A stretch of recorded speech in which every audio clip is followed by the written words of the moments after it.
Minuli vikend so Koper zavzeli skejterji oziroma rolkarji, saj je v skateparku potekal največji rolkarski festival v Sloveniji, Pendrek Contest. Tradicija sega že v letu 2002, ko se je to začelo. To je bilo še na bivšem skateparku v Kopru, ki je bil, dajmo reči, 200 metrov stran od sedajšnjega. In to se ponavlja vsako leto. Takrat smo imeli tudi free camping, se pravi, se je kampiralo po 3, tudi do 4 dni. In na to, ko je skatepark se odstranilo v Kopru, se je to zamrlo, ker nismo imeli več placa. Ko se je zdaj ponovno postavil skatepark v Kopru, smo dobili idejo, da bi to spet oživeli, ker namreč jaz sem na skateu že več kot 20 let in sem takrat to dajal skozi, tam sem spoznal tudi najboljše prijatelje in vso to sceno mi je bilo všeč in zdaj smo hoteli to nekako nazaj oživeti in narediti ponovno tradicijo. Program je športno-kulturne narave, saj poleg zabavnih disciplin in tekmovanj postreže tudi z glasbenim programom, z DJ-ji in bendi.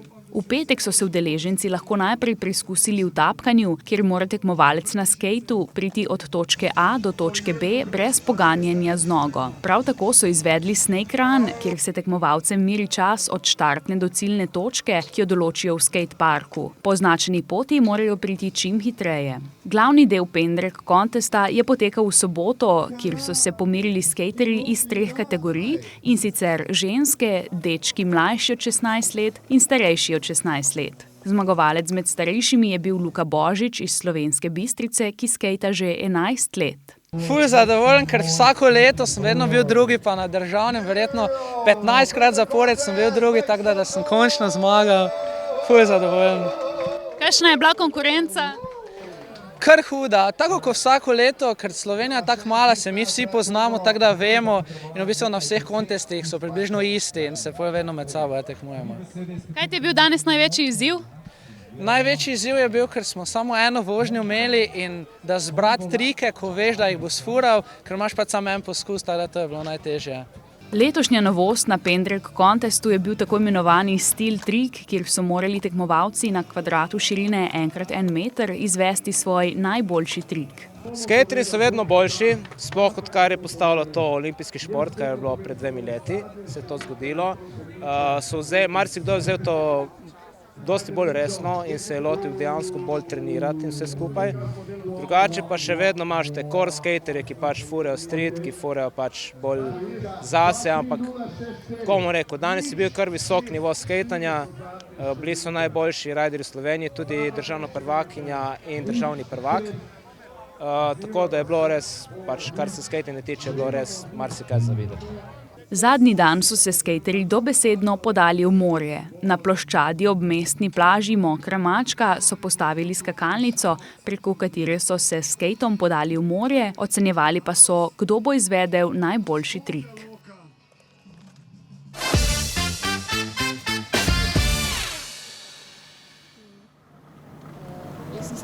Zdravstveni dom Izola je dobil nove prostore v obsegu 360 kvadratnih metrov. Gre za prizidka, ki doslej nista bila v uporabi. Na vzhodni strani je nova telovadnica fizioterapije, na zahodni pa nove ordinacije in prostori integriranega centra za krepitev zdravja. Namen novih prostorov, kot je predvideno, je predvsem za podporo ambulantam in ambulante družinske medicine.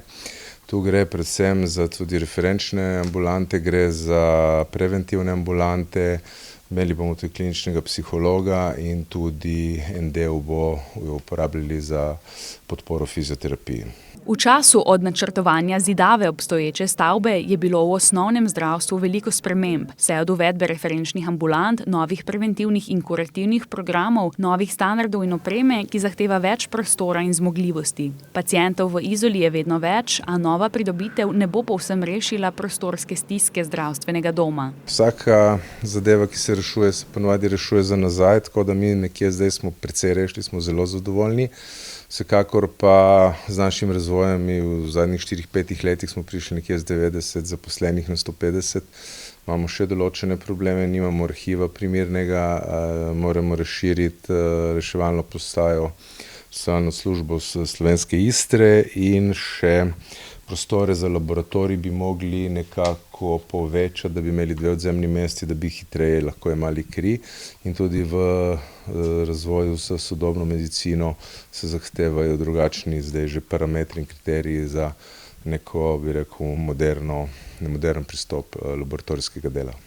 S selitvijo so že začeli, prostori pa bodo v roku 1 do 2 mesecev že zaživeli. Do konca leta bo selitev končana. Stanje zdravstvenega varstva v občini Izola v primerjavi z nekaterimi drugimi občinami v zdravstvenem domu ocenjujejo kot dobro. Trudijo se, da nikogar od pacientov ne zavrnejo, poleti pa v sodelovanju in ob finančni pomoči občine organizirajo še turistično ambulanto in turistično-pediatrično ambulanto ter reševalce na kolesu za predele, kjer je prepovedan promet z motornimi vozili.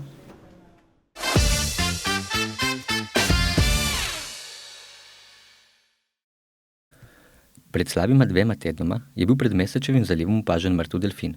Na mesto najdbe je odplula posadka uprave za pomorstvo, ki je truplo delfina predala higieniku, nato pa so ga odpeljali na veterinarsko fakulteto.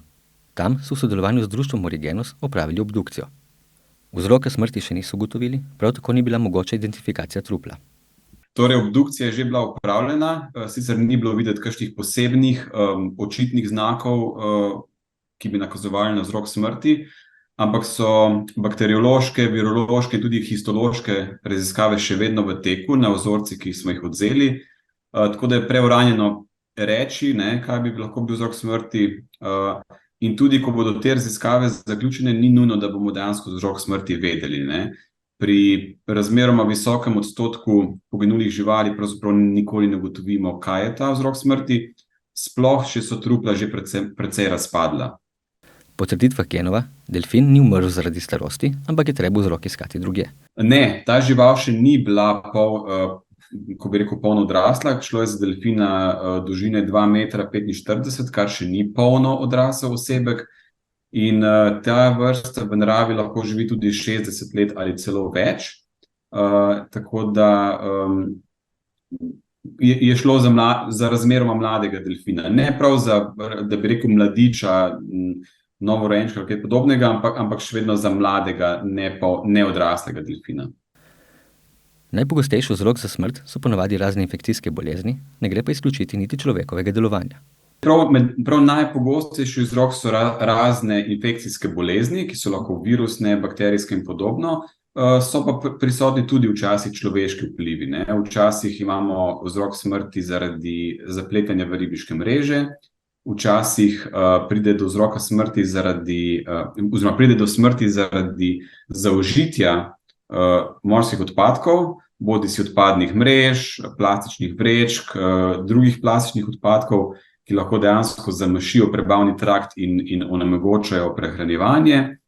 V nekaterih, sicer bolj ekstremnih primerih, lahko pride do smrti tudi zaradi naleta hitrih plovil, zato vedno zelo poudarjamo in pozivamo ljudi, da se na morju vedejo odgovorno, strpno, da so pozorni na to, kje plujejo, in da če opazijo delfine in druge živali, da upočasnijo in da so na to pozorni. Ker s takimi nekimi preprostimi ukrepi lahko drastično zmanjšamo naš negativni vpliv nanje. Ob tem pa opozarja, da se v primeru najdbe delfinjega trupla le tega ne dotikamo, saj obstaja velika možnost prenosa okužb.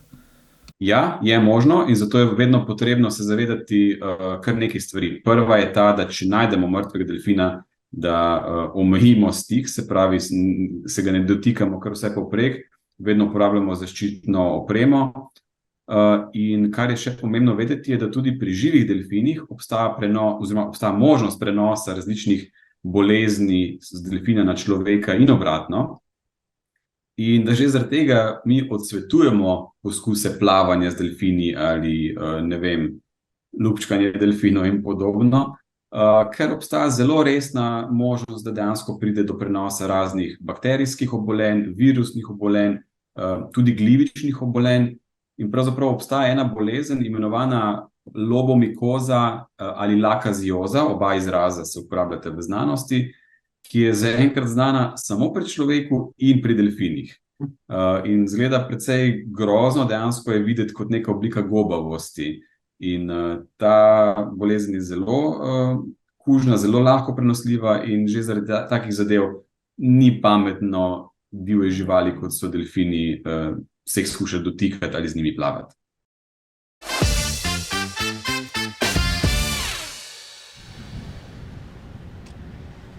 Turistično združenje Izola je objavilo uradne podatke o turističnem obisku v mestu za mesec julij. Doseženi rezultati so dobri, saj presegajo lanske. Drži, v juliju smo imeli 2% večji obisk kot v preteklem letu, kjer smo beležili v bistvu rekordni obisk Izole.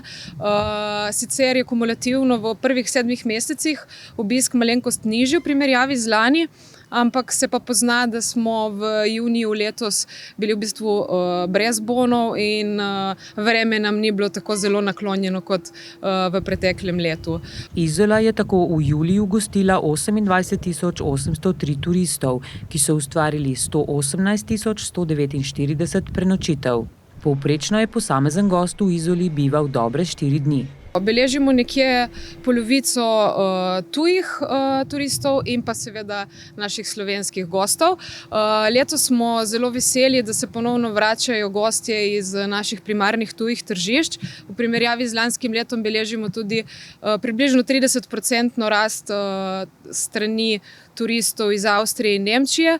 Smo pa zelo, zelo veseli nad rezultatom, ki so nam ga prinesli italijanski gosti, namreč v primerjavi z lanskim letom je skoraj 70% povečan obisk. Vreme je bilo v avgustu sicer precej nestanovitno, vendar to na turistični obisk v Izoli po sedanjih ocenah ni bistveno vplivalo. V začetku avgusta so vremenske ujme negodovale v Sloveniji, sicer smo bili mi tukaj prikrajšani in na srečo smo jo dobro odnesli.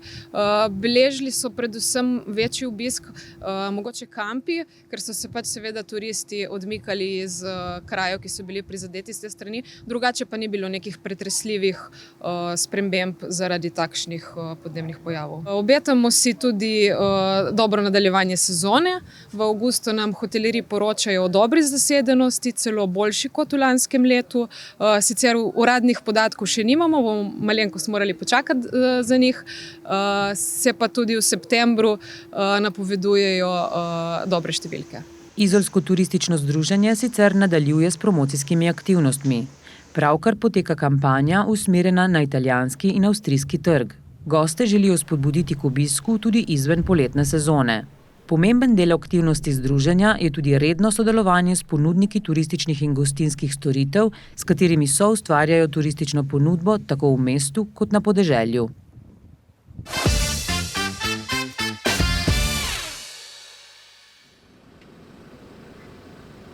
V Ankaranu že drugo leto zapored dijakom in študentom iz občine Ankaran omogočajo štipendiranje šolanja. Tako je, torej do štipendije so zdaj v prvem razpisu upravičeni vsi dijaki iz občine Ankaran, ki oddajo vlogo in izpolnjujejo določene pogoje.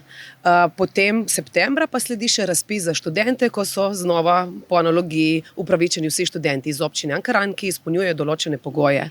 Kakšni so pogoji za pridobitev štipendije? Torej, stalno prebivališče v občini, veljaven status dijaka študenta in da ne ponavlja razreda oziroma letnika, razen v posebnih primerih, torej izjemnih okoliščinah, če letnika ni mogel dokončati zaradi višje sile, socialnih, zdravstvenih razmer ali v primeru starševstva. Dijaki morajo vlogo za dodelitev štipendije oddati do prihodnjega petka. Dokumentacija, ki jo je potrebno priložiti k razpisu, se lahko v določenih primerih razlikuje. To je zelo odvisno, kajti govorimo o univerzalnih štipendijah. To pomeni, da so do njih upravičeni prav vsi dijaki, ki imajo status. Torej, oni so upravičeni do osnovne štipendije. Če pa dijaki oziroma študenti uveljavljajo različna druga merila, ki so zelo širokega nabora, izjemne dosežke, učni uspeh, deficitarnost poklicev, če gre za dijaka ali študenta s posebnimi potrebami, oziroma če so opravili prostovoljsko delo, če so bili gasilci, krvodajalci, potem pa seveda uveljavljajo to z različnimi dokazili. Je pa na naši spletni strani objavljeno zelo podrobno, kaj morajo prinesti s seboj. Še več, že od lani imamo odprto pisarno v času razpisov za štipendije, kjer pomagamo dijakom, ki se v bistvu prijavljajo prvič, oziroma tudi študentom, da v živo dajo, da sproti izpolnjujejo, da jim povemo, kaj jim manjka in mogoče še v istem dnevu lahko rešijo zadevo.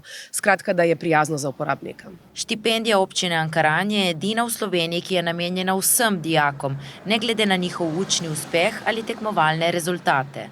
Poleg tega je združljiva z vsemi drugimi štipendijami in ne vpliva na prejemanje ostalih socialnih prejemkov.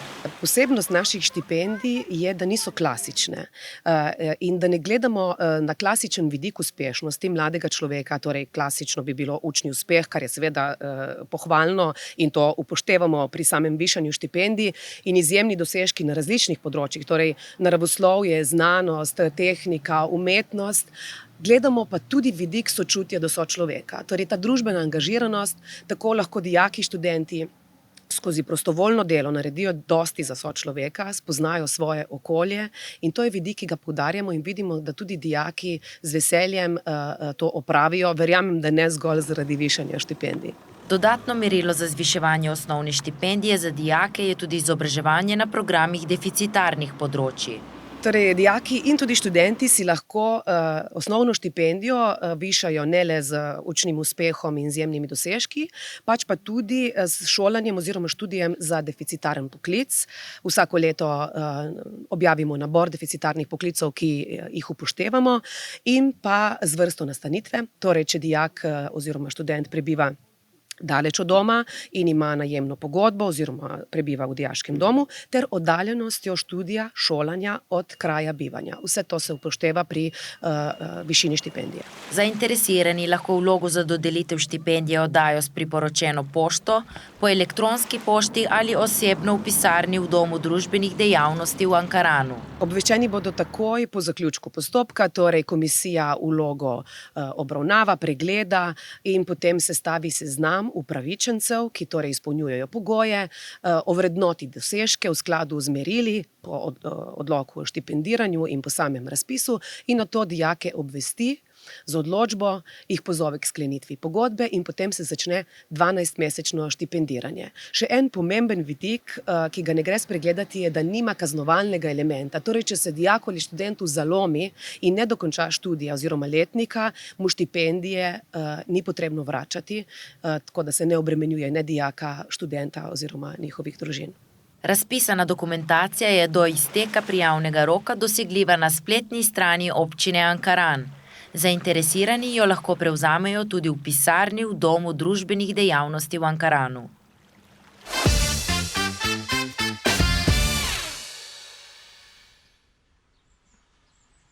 Občina Izola je v začetku avgusta občane in občanke pozvala k sodelovanju v delu proračuna za leti 2024 in 2025, tako imenovanem participativnem proračunu. Ta omogoča, da pri odločanju o porabi proračunskega denarja občani sodelujejo neposredno, tako da občini predlagajo projekte, ki jih želijo izvesti v svojem kraju.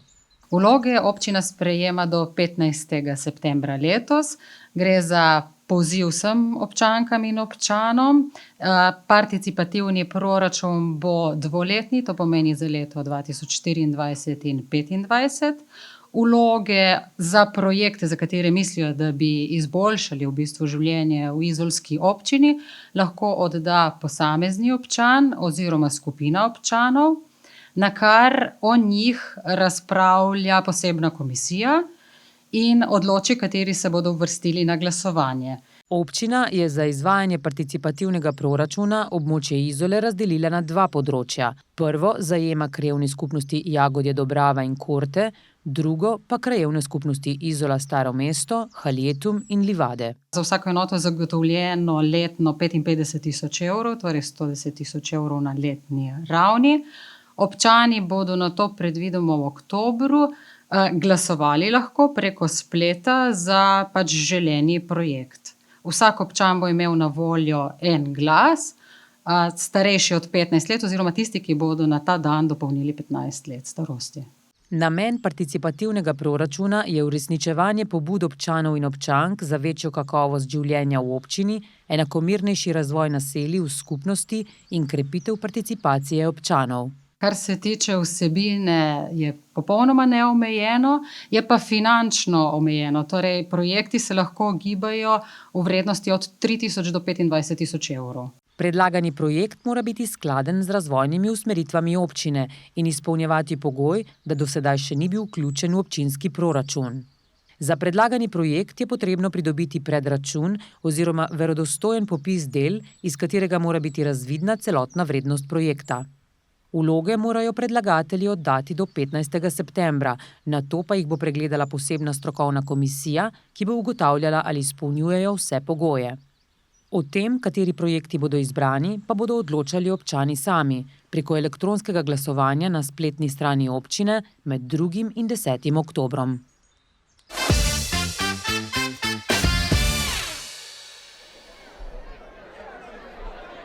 Danes se je začelo novo šolsko leto, zato je bilo v bližini vrtcev in šol ponovno veliko otrok. Koprski policisti so v ta namen v prometu poostrili nadzor. V okviru projekta Varne poti v šolo si je policija z vodstvi šol ogledala poti v šolo in bližnjo prometno infrastrukturo. Mi na policiji ravno kar zaključujemo tiste prve aktivnosti pred začetkom šolskega leta.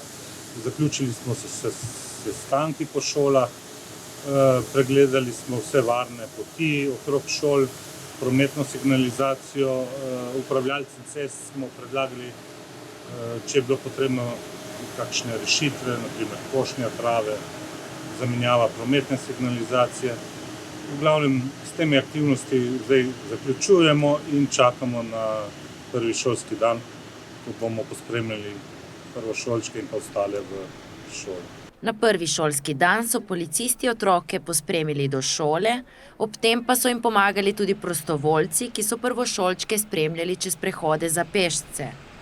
V okolicah šol bodo še naprej izvajali poostren nadzor prometa in tako spodbujali voznike, da vozijo previdno in pazijo na šolarje.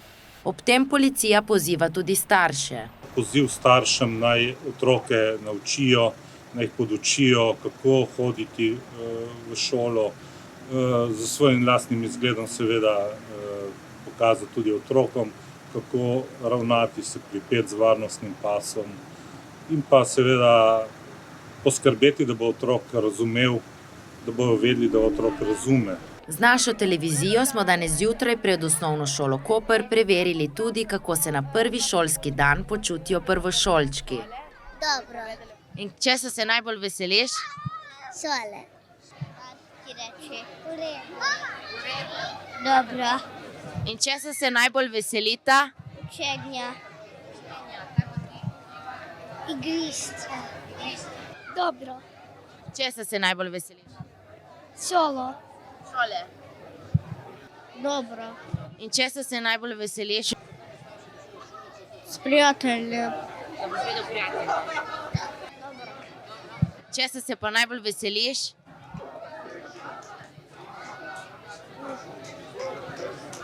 Komaj čakal. Kako si pa ti počutiš danes, ki greš v šolo? Dobro.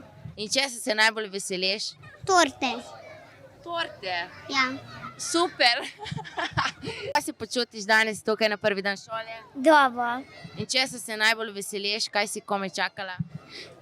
Da pišem. Da pišeš? Ja. Super. Kaj pa ti, kako se počutiš danes? In česa se najbolj veseliš? Iganje. A punca tvoja? Lepo, pač tako neuzminjeno in sem vesel. In česa se najbolj veseliš? Šole. Ok, hvala. Kako se pa ti počutiš danes tukaj? V redu. In česa se najbolj veseliš v šoli? Ne vem še. Kako se ti počutiš? Zelo dobro in zelo mi je všeč, ker bom šla v prvi razred, v prvi C.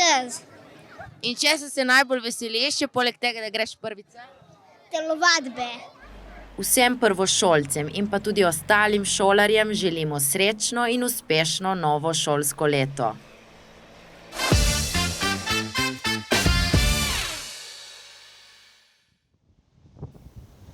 S 1. septembrom bo mestni avtobusni potniški promet v Kopru bogatejši za novo linijo številka 12, ki bo ob delavnikih od ponedeljka do petka redno vozila na relaciji od parkirne hiše Sonce do trga Brolo. Avtobus se bo na liniji 12 ustavil še na postajališčih Barka 2 in Sveta Ana, Vozil pa bo od 6:30 do 22. ure zvečer. Ob prometnih konicah med 6:30 in 9. uro ter med 14:15 in 17:15 bodo avtobusi na novi liniji številka 12 vozili na 10 minut, izven konic pa v intervalu največ 20 minut. Uvedba nove linije, ki je del sistema P+R, bo pripomogla k manjši prometni obremenitvi mestnega jedra, uporabniki pa bodo v zameno nagrajeni z ugodnejšo ceno parkiranja in brezplačnim avtobusnim prevozom. Poleg nove redne linije lahko uporabniki pot do mestnega jedra nadaljujejo tudi z uporabo prevoza na klic, kurjerce. Voznemu parku mestnega prometa bodo s 15. septembrom dodali novo vozilo. Skupno bodo tako po koprskih ulicah vozile 4 kurjerce.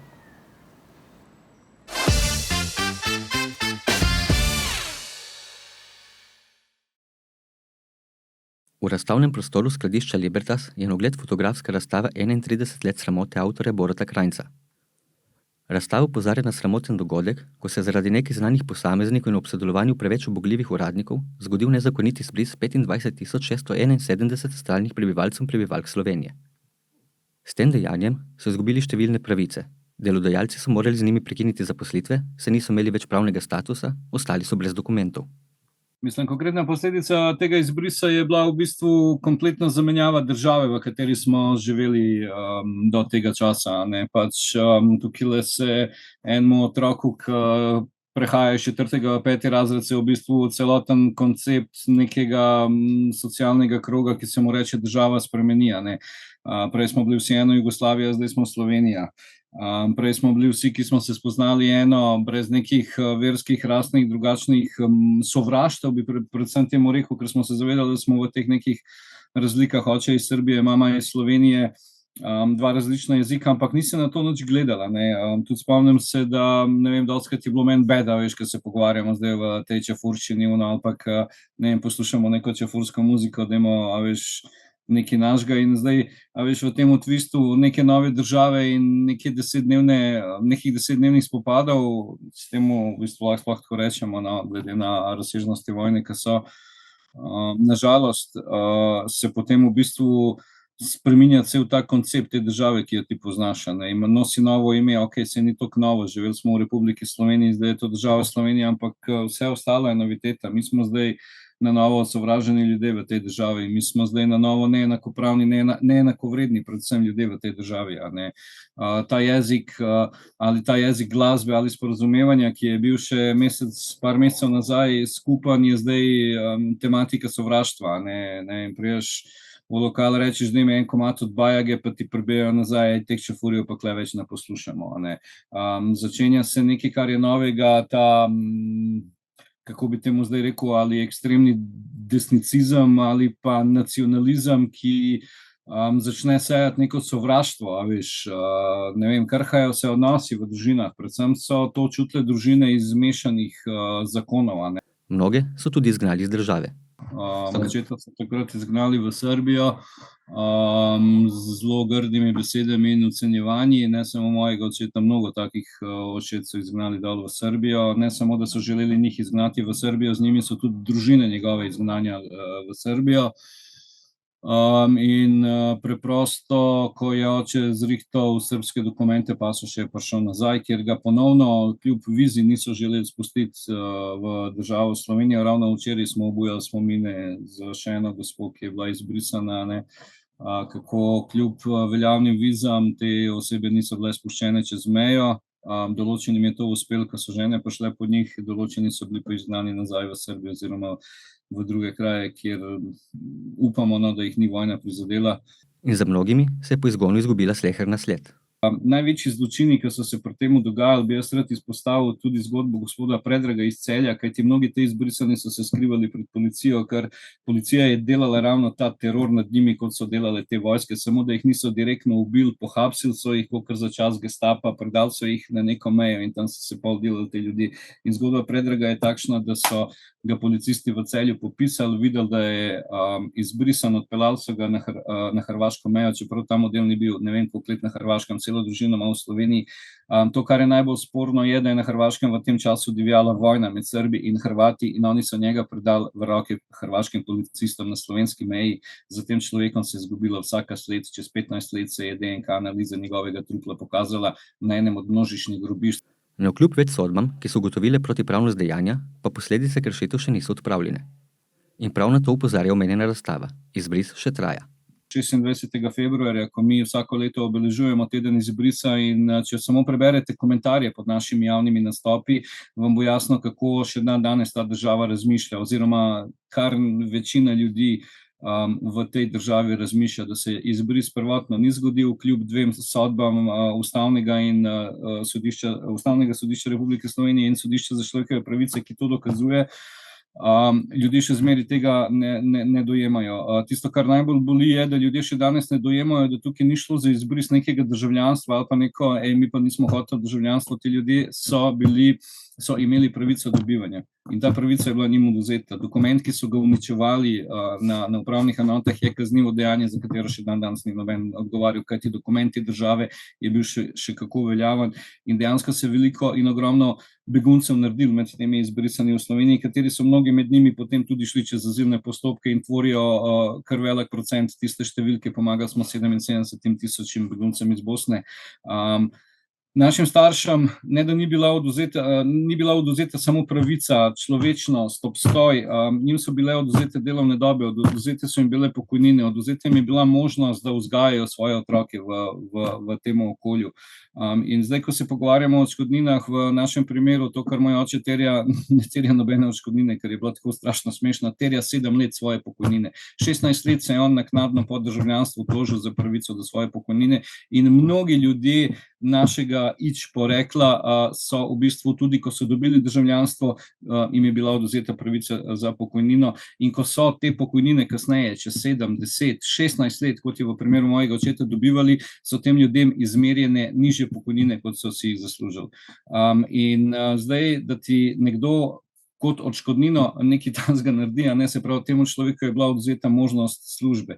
A je on visoko izobražen, a je on nizko izobražen, dajmo vzeti neko povprečje, povprečna socialna pomoč, ki znaša 500 evrov. Zdaj pa računite, da smo mi družina, ki ima 2 otroka, po osnovi te socialne pomoči bi ta 2 otroka mogla tudi imeti nek dodatek prek očeta, vse, kar je pa on dobil, je pa 50 evrov za mesec izbrisa in to odškodnino so plačevali enkrat na leto v periodu 5 let.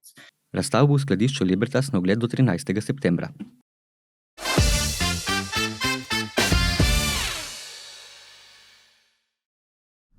Kdo ve, kaj vse se skriva v globinah oceana, namreč znanstveniki vsakič znova odkrijejo kakšno novo, nepoznano bitje. Nazadnje so v južnem oziroma antarktičnem oceanu odkrili ogromno bitje z 20 rokami. Z 20 rokami. Še dobro, da se kopalna sezona končuje. Scientists discover a new species lurking in the depths of the Southern Ocean. This is the Antarctic strawberry feather star. Weird looking thing, isn't it? Researchers describe it as pretty large, with 20 arms branching off of its strawberry-like body, lives in waters 200 to 3,000 feet deep. Scientists published their findings in the Invertebrate Systematics Journal, which is great reading, by the way, if you get some downtime.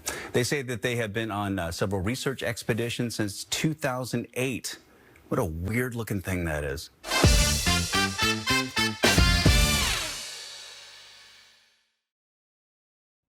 Lepo pozdravljene gledalke in lepo pozdravljeni gledalci. Počasi se poslavljamo od poletja, prav tako se bližamo mirnejšemu obdobju brez pestrega dogajanja. Kljub vsemu bodo v prihodnjem tednu na voljo raznorazni koncerti, filmske projekcije in delavnica izdelovanja stripov. V soboto 2. septembra bo v izolskem baru Hangar že tradicionalni Bunker Fest, na kateremu boste lahko slišali raznovrstne rock glasbene zasedbe, kot so Britov, Sensation, Dead Throne, The Corrupted, Buzz, Smacked in Free the Mouse. Dogodek se bo pričel ob 7. zvečer. Istega dne bo na placu pod Belvederjem ob 20. uri nastopil primorski glasbenik Lejan Kozlar Luigi, ki je pred kratkim izdal nov album Vsak dan. Prisluhnimo njegovi novorojeni skladbi Nedelja zjutraj. Nedelja zjutraj, pobožaš me lahko zelo na lahko. Dovolj mi je lepo nedelja zjutraj, ne zbujaj me na glas, ne rabim kave, nedeljo rabim čas.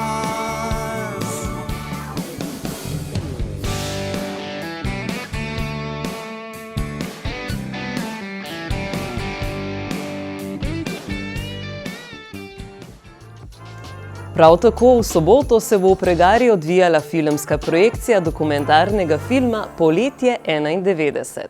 Film režiserja Žige Virca skozi domače posnetke obdobja osamosvajanja Republike Slovenije oriše kaotični vsakdanjik prebivalcev. Center Mladih Koper bo na sobotni večer gostil 2 glasbeni zasedbi s pričetkom ob 21:30 minut. Na oder bosta stopili beograjski indie rock band Koj Koj in slovenski rock band Kamenjak, za katerega so značilna različna žanrska ozadja članov in edinstven zvok. V nedeljo 3. septembra se bo ob 20. uri na Titovem trgu odvijal dobrodelni dogodek Istra za Slovenijo. Na odru se bodo zbrale glasbenice in glasbeniki, kot so Anika Horvat, Drago Mislej Mef, Drill, Masaja, Paul Grem, Zmelkov, Žavbi Brothers, Samuel Lukas, Rudi Bučar in številni drugi. Celotni skupiček vstopnic pa bo namenjen otrokom s poplavljenih območij. V torek 5. septembra bo v letnem kinu Arigoni ponovno filmska projekcija. Tokrat bo na sporedu francoska komedija Še 10 dni brez mame, v kateri se boste lahko spoznali z družino, ki brez mame preživlja kaotične počitnice. Projekcija se bo pričela ob 9. uri zvečer. V četrtek, 7. septembra, se bo v Centru mladih ponovno odvijal cikel delavnic izdelovanja stripov. Skoraj vsak prvi četrtek od 17. ure dalje se boste lahko družili ob ustvarjanju avtorskega stripa. Istega večera se bo s koncertom 2 kantavtorjev zaključil cikel dogodkov Četrtkovi večeri pri Špini. V duetu bo nastopil glasbenik in poet Boštjan Narat v spremljavi glasbenika in skladatelja ter producenta Krisa Ekmana. Koncert se bo pričel ob 8. uri zvečer. Prav tako v četrtek se bo v izolskem parku Pietro Kopo ob 21. odvijal koncert glasbene zasedbe Wild String Trio.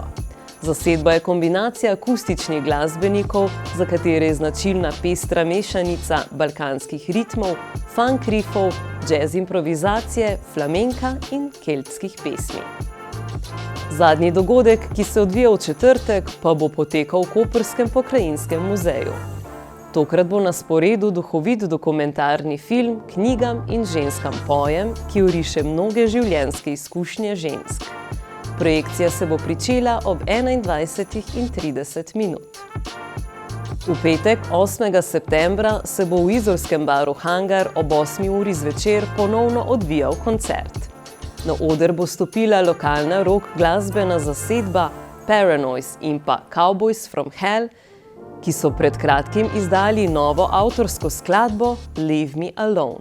Prisluhnimo.